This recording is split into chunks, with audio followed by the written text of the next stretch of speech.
नमस्ते भाई, good evening. कैसे हैं आप सभी लोग? लाइव दिख रहा हूं मैं? चलो, आज की क्लास बहुत इंपॉर्टेंट है भाई साहब, बहुत बहुत इंपॉर्टेंट। आज की क्लास में मैं आपको इंपॉर्टेंट इंपॉर्टेंट कॉन्सेप्ट समझाने वाला हूं, सर्कल के सेक्टर का। ठीक है,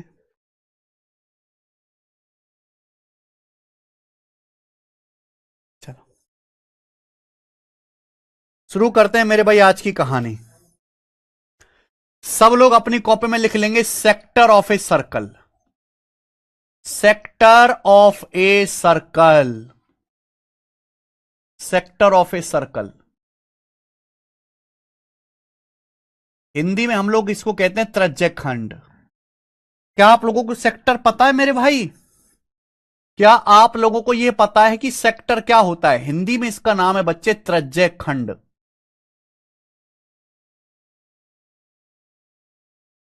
क्या आपको पता है सेक्टर क्या होता है?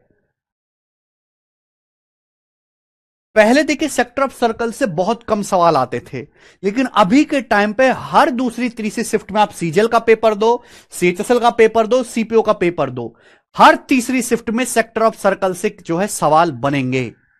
सेक्टर ऑफ सर्कल या हिंदी में त्रिज्यखंड क्या होता है समझिए मेरे भाई, सब लोग प्यार से समझिएगा। जैसे मेरे दोस्तों, आपने कभी पिज्जा खाया है? पिज्जा, आपने कभी पिज्जा खाया है? तो पिज्जा होता है भैया ऐसा सर्कल की शेप का, ये होता है पिज्जा। अब इस पिज्जा की अगर मैं एक ये स्लाइस काट के निकाल दूं, अगर मैं इस पिज्जा में से इस तरीके से अगर ये एक स्लाइस काट के निकाल दूं मेरे प्यारे भाई, ये एक स्लाइस काट के निकाल दूं, ये वाली, ये एक स्लाइस, तो ये जो एक स्लाइस है मेरे प्यारे भाई, ये इस पिज्जा का यानी कि इस सेक्टर का, सर्कल का सेक्टर कहलाएगी मेरे भाई। ये समझ में आया? आप बोलोगे हां जी सर। यानी कि सर्कल का एक ऐसा हिस्सा, सर्कल का एक ऐसा हिस्सा जिसमें दो रेडियस होती हैं और एक सर्कल का आर्क होता है, उसे हम सेक्टर कहते हैं, पिज्जा की स्लाइस। ठीक है मेरे भाई? तो मेरे बच्चे, सर्कल है, सर्कल का है सेंटर ओ, उसमें से अगर मैं इस तरीके से एक स्लाइस काट के निकाल देता हूं तो हम इसे ही सेक्टर कहते हैं। यानी कि ये जो हिस्सा है मेरे भाई, ये जो हिस्सा है ये सेक्टर कहलाता है। इसमें दो ये रेडियस होती हैं, रेडियस, और ये क्या होता है? ये सर्कल की सरकमफेरेंस का एक टुकड़ा होता है, सर्कल की परिधि का एक टुकड़ा होता है। समझ में आया? आप बोलोगे यस सर समझ में आया है। ध्यान से सुनेगा। तो मेरे भाई, ये भी सर्कल की रेडियस है स्मॉल आर, ये भी सर्कल की रेडियस है स्मॉल आर। ध्यान सुनेगा, ये ओ ए बी, ये क्या है? सेक्टर है। तो इस सेंटर पे जो एंगल बनता है इसे हम कहते हैं थीटा, सेंट्रल एंगल। कोई भी सर्कल का सेक्टर सेंटर पे जो एंगल बनाता है उसे हम सेंट्रल एंगल या हिंदी में केंद्रीय कोण कहते हैं। सेंट्रल एंगल या हिंदी में केंद्रीय कोण कहते हैं। भाई, किसी भी सर्कल का एक सेक्टर सेंटर पे जो एंगल बनाता है, सेंटर पे, उसे हम सेंट्रल एंगल या हिंदी में केंद्रीय कोण कहते हैं और इसे थीटा से डिनोट करते हैं। सर्कल का, अरे भाई,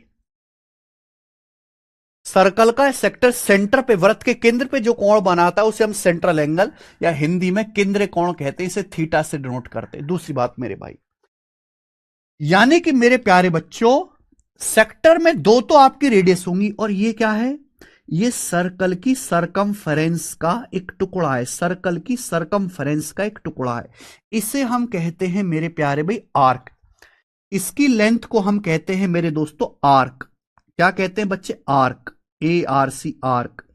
या हिंदी में इसका नाम है चाप, हिंदी में इसका नाम है चाप, और इसे स्मॉल एल से डिनोट करते हैं, इसे स्मॉल एल से डिनोट करते हैं, स्मॉल एल से डिनोट करते हैं। समझ में आ गया? आप बोलोगे यस सर समझ में आ गया। कोई परेशानी?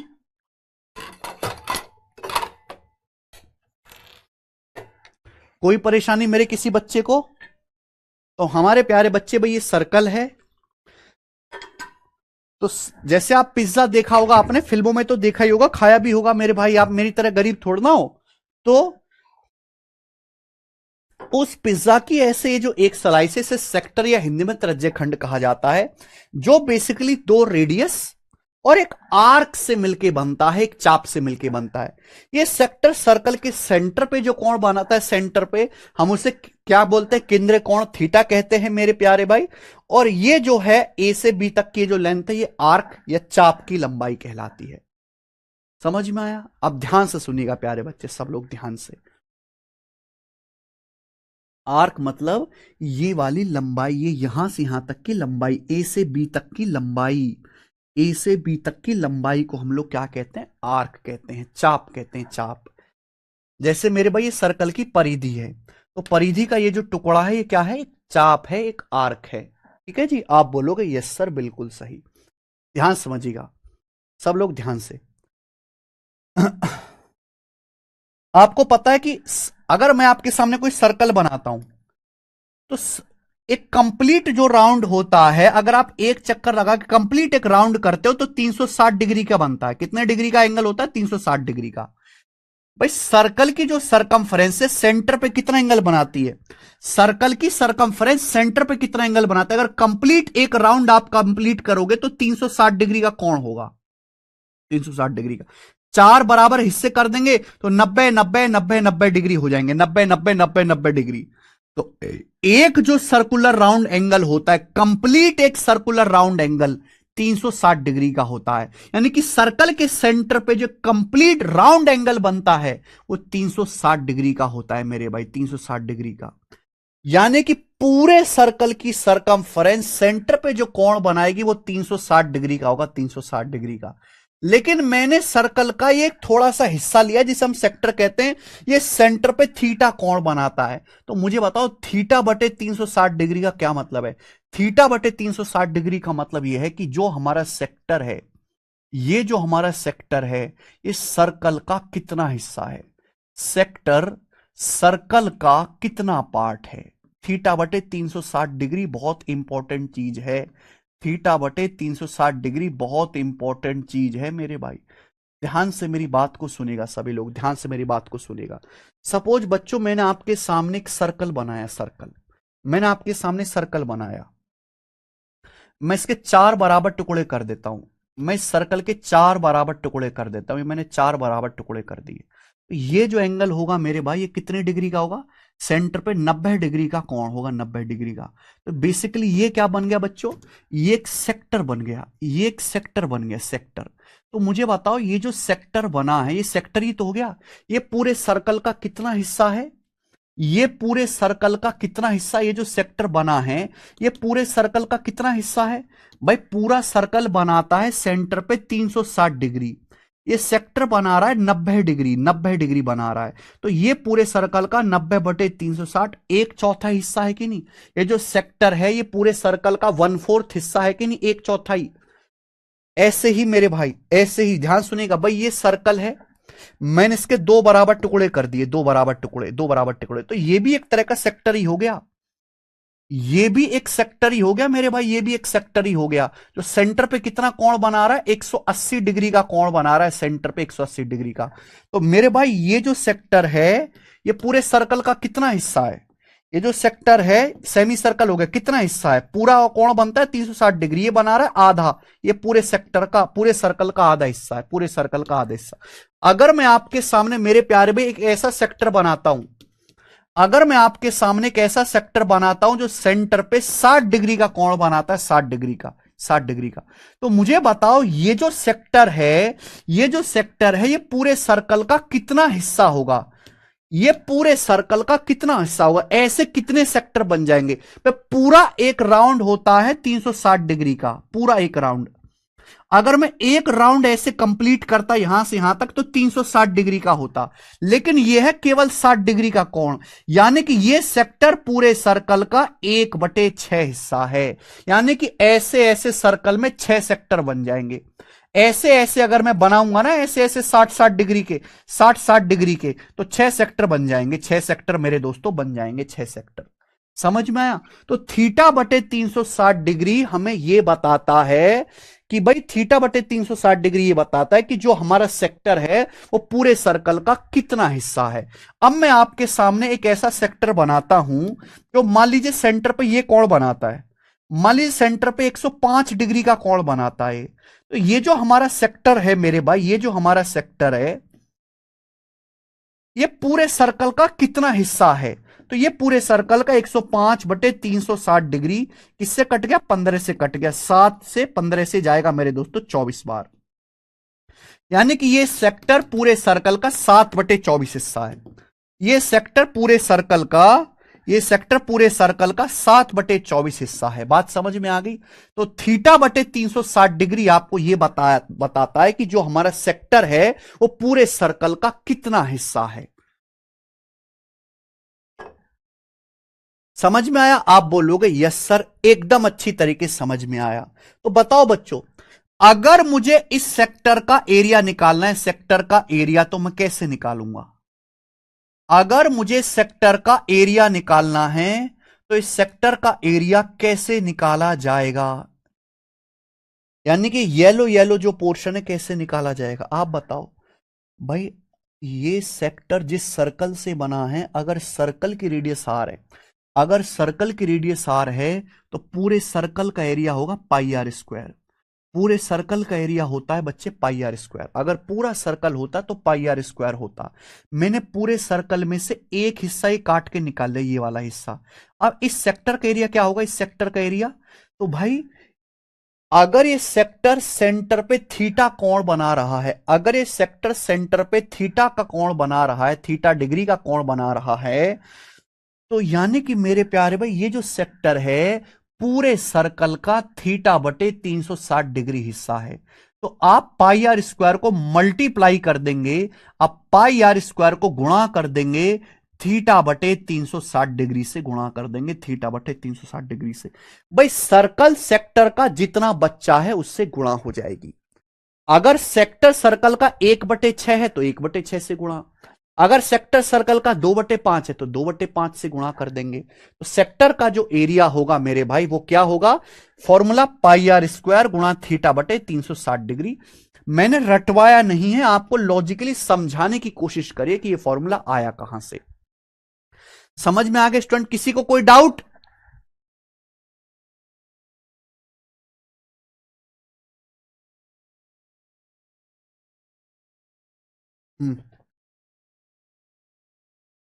अगली बात बच्चों, अगली बात मेरे भाई, ये सेक्टर का आर्क है, ए से बी तक की लंबाई। तो इस आर्क की लंबाई क्या होगी? ये जो है मेरे प्यारे भाई, ये जो है ये इस सेक्टर का आर्क है, आर्क। इस आर्क की लंबाई क्या होगी मेरे भाई? यानी कि लेंथ ऑफ आर्क। सेक्टर के आर्क ए बी की लंबाई क्या होगी? चाप की लंबाई क्या होगी? Length of arc. Length of arc इसे एल से डिनोट करते हैं। किससे डिनोट करते हैं? एल से डिनोट करते हैं। बताइए क्या होगी? जल्दी से मेरे प्यारे बच्चों बताओ, जल्दी से, जल्दी से बताइए। आर्क की लंबाई क्या होगी? Length of arc.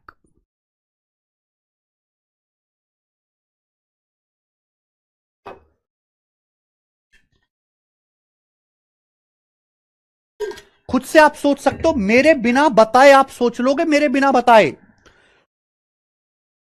भाई आर्क क्या है? ये चाप क्या है? सर्कल की परिधि का एक टुकड़ा है। जैसे भाई सर्कल है, ये पूरा सर्कल है, ये सर्कल की रेडियस है आर। तो इस सर्कल की पूरी परिधि क्या होती है? सर्कल की पूरी सरकमफ्रेंस होती है 2πr। सर्कल की पूरी सरकमफ्रेंस होती है मेरे प्यारे बच्चों 2πr। सर्कल की पूरी सरकमफ्रेंस 2πr, यही होता है 2πr, पूरी सरकमफ्रेंस।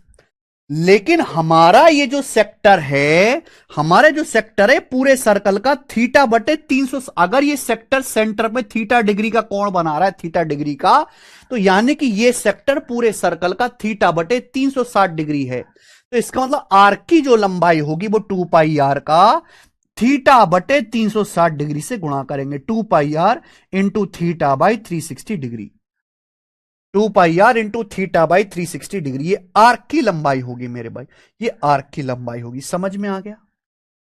कि यहां तक किसी बच्चे को कोई doubt? 2 πr into theta by 360 degree.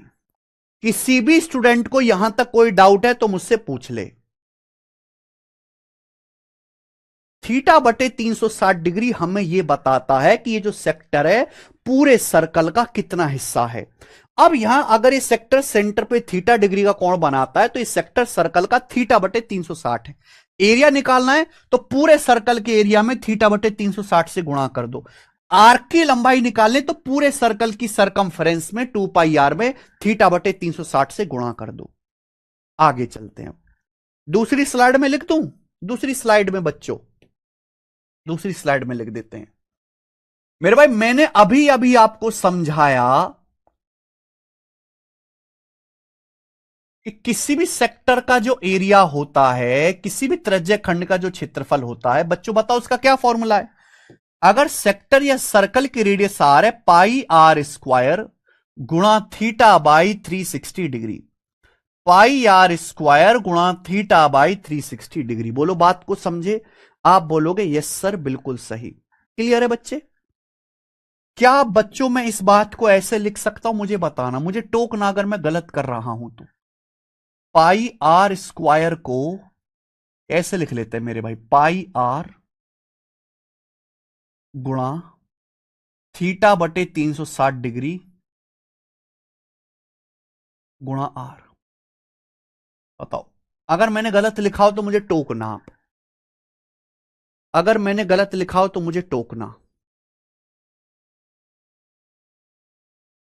बताइए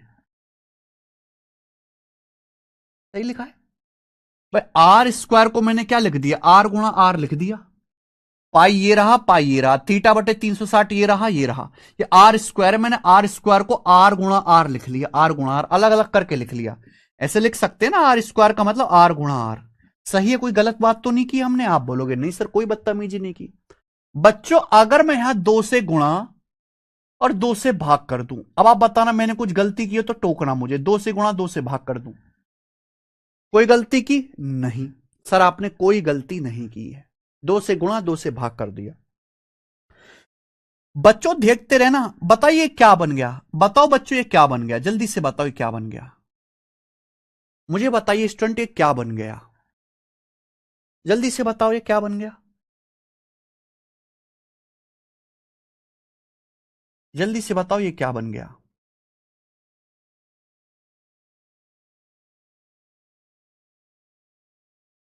ये तो आर्क की लंबाई का फॉर्मूला है। ये लेंथ ऑफ आर्क नहीं बन गया? Length of arc, length of arc नहीं बन गया मेरे भाई? लेंथ ऑफ आर्क यानी कि 1/2 एल गुणा आर, 1/2 एल गुणा आर। यानी कि मेरे प्यारे भाई अगर किसी सेक्टर का आपको सेंट्रल एंगल नहीं बताया गया है, अगर किसी सेक्टर के केवल आर्क की लंबाई बताई गई, चाप की लंबाई बताई गई है और उसकी रेडियस बताई गई है, तो आप सेक्टर के एरिया डायरेक्टली निकाल सकते हो 1/2 एल गुणा आर। यही तो फॉर्मूला है, ये आर का ही तो फॉर्मूला है, 1/2 एल गुणा आर। यानी कि अगर दुनिया के किसी भी सर्कल के सेक्टर की आपको आर्क की लंबाई बताएगी, आर्क की, उस सेक्टर की रेडियस बताई गई है, तो आप सेक्टर का एरिया निकाल सकते हैं 1/2 एल गुणा आर। 1/2 एल गुणा r, 1/2 L into r, 1/2 L into r. समझ में आया? ये सेकंड फॉर्मूला है। ये फॉर्मूला तभी लगाना है जब आपको आर्क की लंबाई दी है और सेक्टर की रेडियस दी है। ठीक है जी?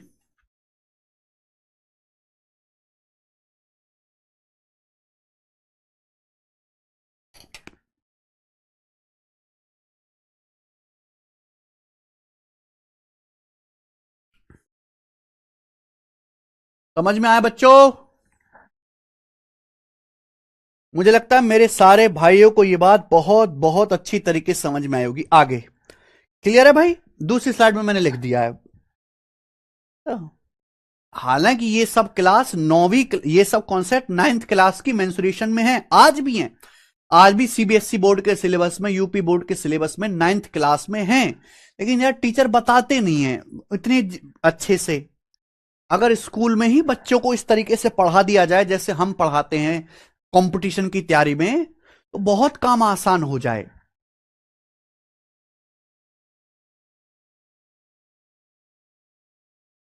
प्रॉब्लम ये है कि हमारे देश में जो स्कूलों में टीचर है ना, नॉलेज तो होगी पर उनको पढ़ाना ही नहीं आता। टीचर को टीचर बनाने के लिए केवल टीचिंग का एग्जाम नहीं होना चाहिए, ये भी एग्जाम होना चाहिए वर्बली की क्लास में उसे कि टीचर को पढ़ाना आता भी है कि नहीं आता। ये भी एग्जाम होना चाहिए कि टीचर में पढ़ाने का जोश, जुनून, एनर्जी, ऊर्जा है भी कि नहीं, क्या टीचर पढ़ाने को एंजॉय करता भी है कि नहीं।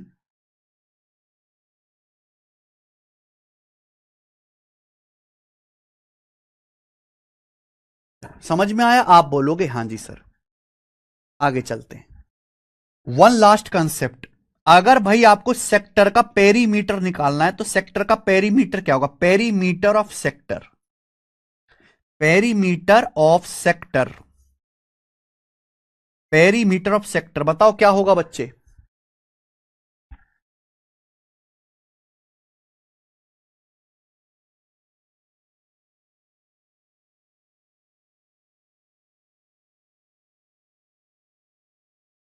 केवीएस में होता है सर डेमो, हाँ तभी तो केवीएस में अच्छे टीचर हैं।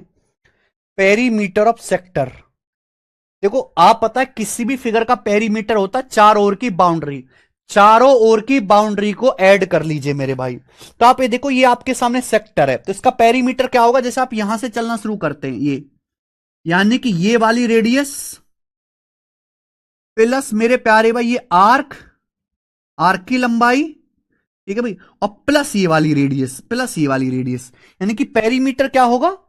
ये आर्क की लंबाई आएगी एल, आर्क की लंबाई आएगी एल प्लस ये रेडियस स्मॉल आर प्लस ये radius small r, 2r, L plus 2r, L plus 2r।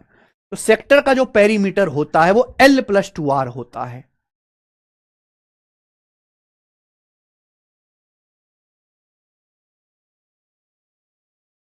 किसी को कोई डाउट?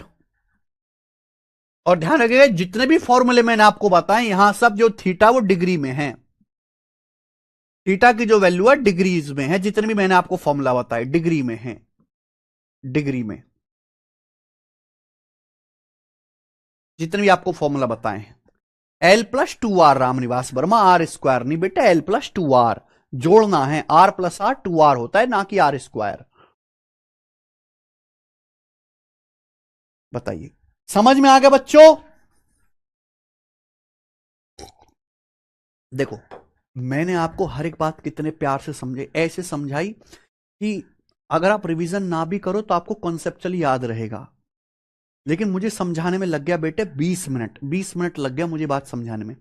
अगर आप कहीं और पढ़ते, टीचर सारी सारे टीचर बताएंगे लेकिन वो इतना नहीं लिखते, वो कहते भाई साहब चित्र बनाएंगे, ये सेक्टर होता है, ये इसका एरिया का फॉर्मूला, ये आर्क का फॉर्मूला, खत्म। मैं ना समय ज्यादा लेता हूं चीजों को समझाने पर, ऐसे समझाता हूं कि साला भूल नहीं सकता बच्चा कभी, अगर सीरियस होके पढ़ रहा है तो। सीरियसनेस होनी जरूरी है। बिल्कुल मनोज यादव जी, अगर इन दोनों लाइनों को ऐसे सीधा कर दूं, अगर इन दोनों लाइनों को ऐसे सीधा कर दूं रेडियस को, तो क्या बन जाएगा? ये सेमी सर्कल बन जाएगा। सेक्टर क्या बन जाएगा? Semi circle. सेमी सर्कल भी एक तरह का सेक्टर ही है, सेमी सर्कल भी सेक्टर ही है जिसमें सेंट्रल एंगल 180 डिग्री का होता है, 180 डिग्री का होता है। ठीक है बच्चे, चलो यहां सभी फॉर्मूले में थीटा को डिग्री में लेना है। अब मैं आपको यहां से एक कॉन्सेप्ट और बताना चाहता हूं। कोण को नापने के दो तरीके, एक तो हम कोण नापते हैं डिग्री में, एक तो हम कोण नापते हैं डिग्री में, और भाई एक और बताओ, एक कोण किस में नापते हैं? एक और बताओ, एक और किस में नापते हैं? रेडियन में। याद है किसी को? रेडियन में। एंगल को नापने के दो तरीके हैं, एक तो डिग्री है और दूसरा मेरे प्यारे भाई रेडियन है। दूसरा प्यारे बच्चे रेडियन है, रेडियन, रेडियन, रेडियन याद है? डिग्री के बारे में तो आपको सभी पता है। डिग्री के बारे में देखो, हमारी धरती जो है, हमारी धरती, ये जो 360 डिग्री हवा में नहीं आया, हमारी जो अर्थ है वो सूरज का एक चक्कर 365 दिन में लगाती है। और ये जो सर्कल का जो सबसे ज्यादा इस्तेमाल है, सर्कल की जो कैलकुलेशन होती है, इसका सबसे ज्यादा इस्तेमाल होता है खगोलिक विज्ञान में, स्पेस में, है ना। अर्थ जो हमारे ये जो हैं, जो हमारे अर्थ वगैरह हैं, जो हमारे प्लैनेट्स हैं, जो सन है, इनकी कैलकुलेशन में, इनके मूवमेंट में ज्योमेट्री का सबसे ज्यादा इस्तेमाल होता है, सर्कल की थ्योरी का। तो हमारा जो अर्थ है, धरती, वो सूरज का एक चक्कर 365 दिन में लगाती है। तो 365 के नजदीक आसान सा नंबर इंसान को दिखा 360 डिग्री। तो इसलिए हमारे बड़े बूढ़ों ने यह कहा कि भाई अगर हम एक राउंड लगाते हैं तो आज से 360 डिग्री कहा जाएगा। 360 डिग्री, ठीक है ना। अब 360 डिग्री के 4 बराबर टुकड़े कर दो, ये 90 डिग्री हो गया। 90 डिग्री, 90 डिग्री के भी 90 बराबर टुकड़े कर दो, ऐसे 90 बराबर टुकड़े कर दो, 90 छोटे छोटे, तो 1 डिग्री का कोण आ जाएगा, 1 डिग्री का। तो ये बात तो सभी को पता है ऑलरेडी, ठीक है जी। लेकिन रेडियन क्या होता है, रेडियन क्या होता है ये बताओ, रेडियन क्या होता है। रेडियन से डिग्री पाई बटे 180 से मल्टीप्लाई, वाइस वर्सा 180 बटे पाई से मल्टीप्लाई। अरे ये सब नहीं जानना।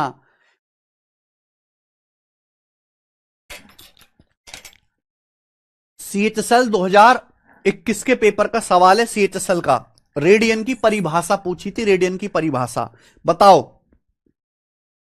मैं आपको बताता हूं, आप दुनिया का कोई भी सर्कल बनाओ, कोई भी सर्कल, आप दुनिया का कोई भी सर्कल बनाओ, ये सर्कल है, इस सर्कल का सेंटर है, बस इस सर्कल की कुछ ना कुछ रेडियस होगी। मान लीजिए ये सर्कल है, सर्कल का जो रेडियस है आर है, मान लीजिए इस सर्कल की रेडियस आर है। अब सर्कल की रेडियस के बराबर लंबाई का आर्क, एक ऐसा आर्क लीजिए, एक ऐसा चाप लीजिए जिसकी लंबाई, एक ऐसा आर्क लीजिए बच्चों जिसकी लंबाई इस सर्कल की रेडियस के बराबर है। यानी कि मेरे भाई एक ऐसा आर्क है, ये ऐसा आर्क है जिसकी लंबाई इस सर्कल की रेडियस के बराबर है। ये आर्क है मेरे प्यारे भी, आर्क ए बी, इसकी जो लंबाई है वो इस सर्कल की रेडियस के बराबर है। तो ये जो आर्क सेंटर पे जो कोण बनाएगा, ये आर्क सेंटर पे जो कोण बनाएगा मेरे भाई, वो कोण 1 रेडियन का होगा। ये कोण 1 रेडियन का होगा। आई बात समझ में? आप बोलोगे हां जी सर, ये परिभाषा पूछी गई थी ऑप्शन में, 4 ऑप्शन देके, है ना, ऐसे उल्टी सीधी।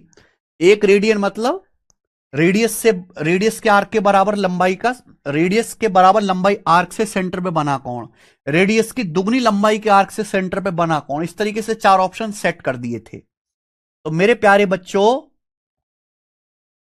आप कोई भी सर्कल बनाइए, कैसा भी, छोटा बड़ा, कैसा, काला भेड़ा, आड़ा टेढ़ा, कैसा भी, सेक्टर की रेडियस के बराबर लंबाई का आर्क, सेक्टर की त्रिज्या के बराबर लंबाई का आर्क, सेंटर पे जो कोण बनाता है, सेंटर पे जो कोण बनाता है वो कोण 1 रेडियन का होता है, वो कोण 1 रेडियन होता है। सेक्टर की त्रिज्या के बराबर लंबाई का चाप सेंटर पे जो कोण बनाता है वो कोण 1 रेडियन का होता है। अब आगे समझ में? आहा, शुभम कुमार का तो अलग ही थ्योरी चल रही है, 1 डिग्री बराबर 60 रेडियन। Very good. कहां से पढ़ते हो भाई साहब? किसने बोला तुमसे ये बात? अब एक बात बताओ, मैंने आपको अभी थोड़ी देर पहले समझाया कि सर्कल की सरकमफ्रेंस है। अब कंप्लीट सरकमफ्रेंस सेंटर पे जो एंगल बनाएगी वो 360 डिग्री का होगा। भाई साहब, अगर किसी सर्कल की रेडियस आर है, अगर किसी सर्कल की रेडियस आर है तो उसकी सरकमफ्रेंस क्या होगी? 2 पाई आर।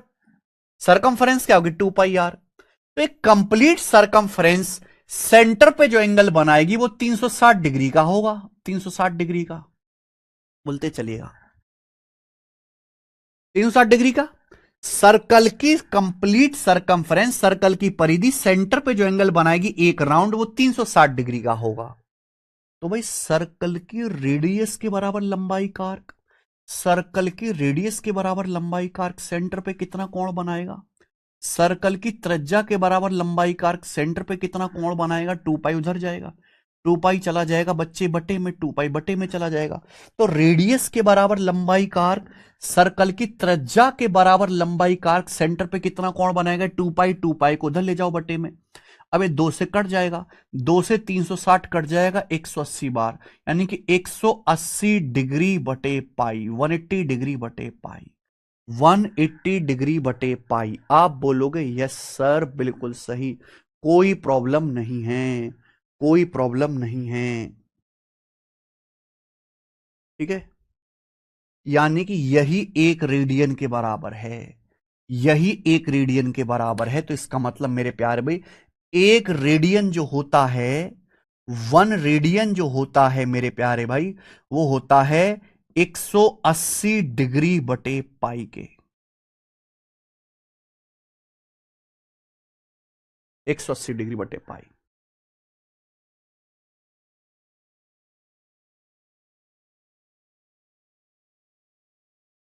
आगे बात समझ में? यही तो मैंने आपको परिभाषा समझाई, यही तो मैंने आपको परिभाषा समझाई मेरे प्यारे भाई, यही तो मैंने आपको परिभाषा समझाई। ध्यान सुनेगा कि भाई सर्कल की जो कंप्लीट सरकमफरेंस है, सर्कल की जो कंप्लीट सरकमफरेंस है 2 पाई आर, वो सेंटर पे 360 डिग्री का कोण बनाती है। तो सर्कल की जो रेडियस है आर, रेडियस के बराबर लंबाई का चाप, रेडियस के बराबर लंबाई का चाप सेंटर पे कितना कोण बनाएगा? तो ये जो 2 पाई है उसको उधर ले गए बटे में, 2 पाई को 2 से 360 180 बार कटे, 180 डिग्री बटे पाई। और आपको पता है कि रेडियस के बराबर लंबाई का आर्क सेंटर पे जो कोण बनाता है उसी को 1 रेडियन कहा जाता है। तो रेडियस के बराबर लंबाई का आर्क सेंटर पे 180 डिग्री बटे पाई कोण बना रहा है, यही 1 रेडियन है। तो 1 रेडियन की जो वैल्यू होती है वो 180 डिग्री बटे पाई होती है, 1 रेडियन की वैल्यू। समझ में आया? अगर मैं पाई की यहां गुणा कर दूं तो पाई रेडियन जो आएगा 360 डिग्री आएगा, पाई रेडियन जो आएगा वो 360 डिग्री आएगा, पाई रेडियन बराबर 360 डिग्री,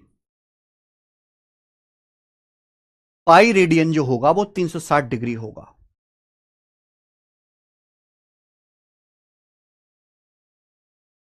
ठीक है,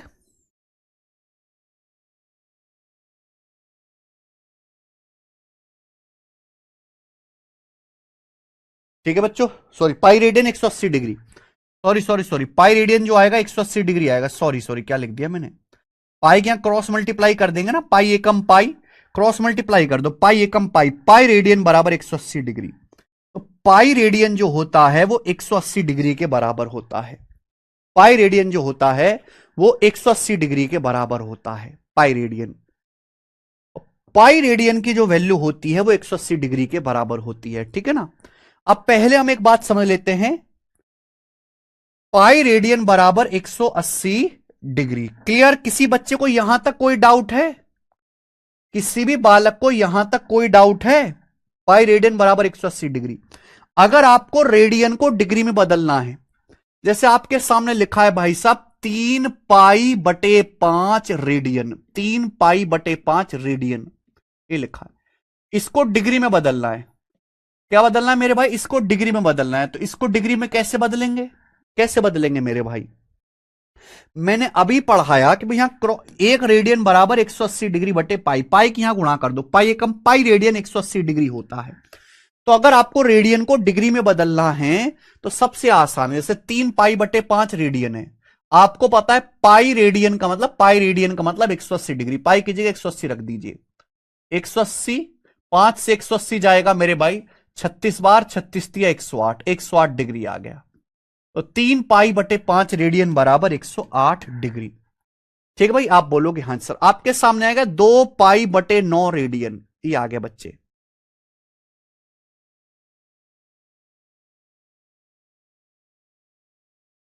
2 पाई बटे 9 रेडियन को डिग्री में कैसे लिखेंगे? तो बड़ा सिंपल है, पाई रेडियन बराबर 180 डिग्री, अभी समझाया, पाई रेडियन बराबर 180 डिग्री। तो पाई की जगह, पाई रेडियन है, पाई का मान होता है 22/7, पाई का मान। लेकिन जब कहते हैं पाई रेडियन, तो पाई रेडियन होता है 180 डिग्री।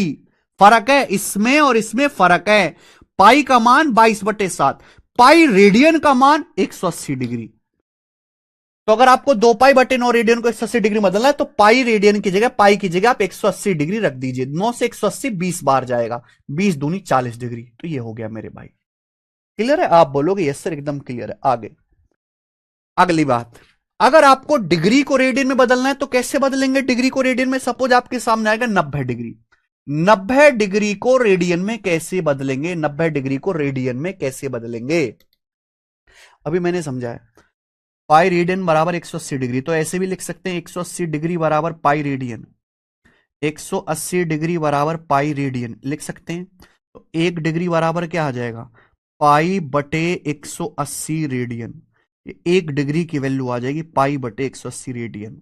यानी कि अगर डिग्री को रेडियन में बदलना है तो पाई बटे 180 से गुणा करेंगे।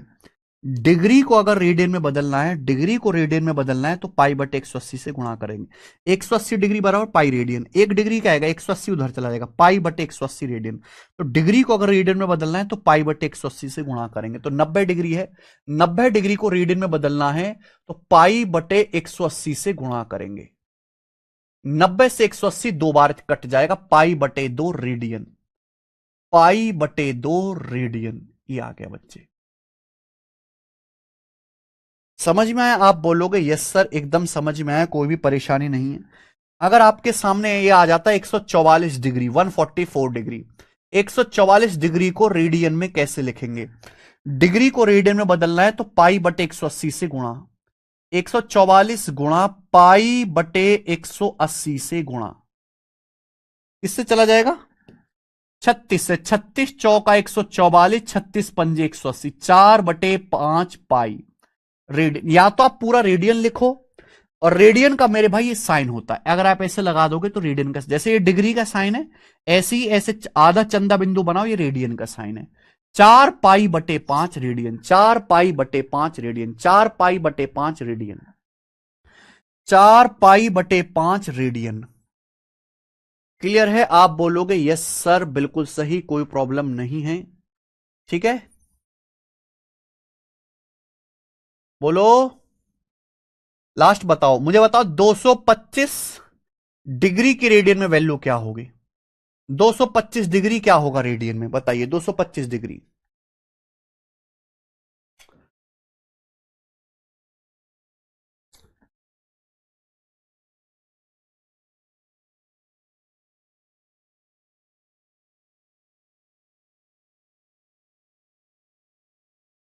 फिर से रिपीट करके देखिएगा मेरे भाई, फिर से रिपीट करके देखिएगा।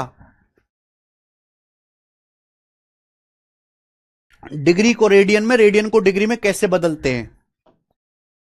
देखो सबसे पहले मैंने आपको बताया रेडियन की परिभाषा क्या होती है।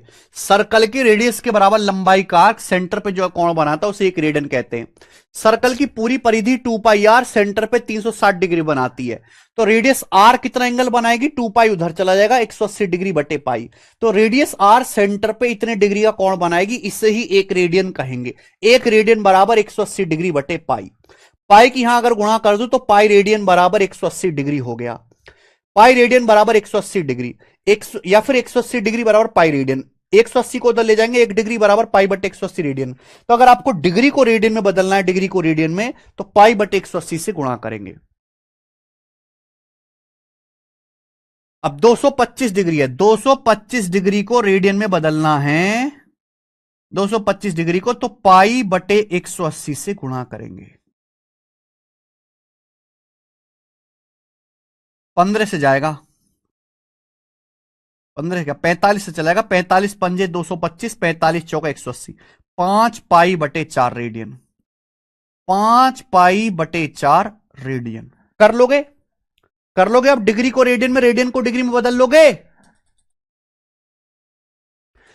क्या आप डिग्री को रेडियन में, रेडियन को डिग्री में बदल लोगे? आप बोलोगे हां सर बदल लोगे। ठीक है जी, आगे चलते हैं।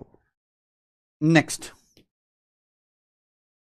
भाई, हमने आपको बताया कि पाई रेडियन बराबर, हमने आपको यह समझाया है कि पाई रेडियन बराबर 180 डिग्री। तो एक रेडियन बराबर क्या होगा? एक रेडियन बराबर होगा 180 डिग्री बटे पाई, 180 डिग्री बटे पाई, 180 डिग्री बटे पाई। समझ में आया? सॉरी, 180 डिग्री बटे पाई।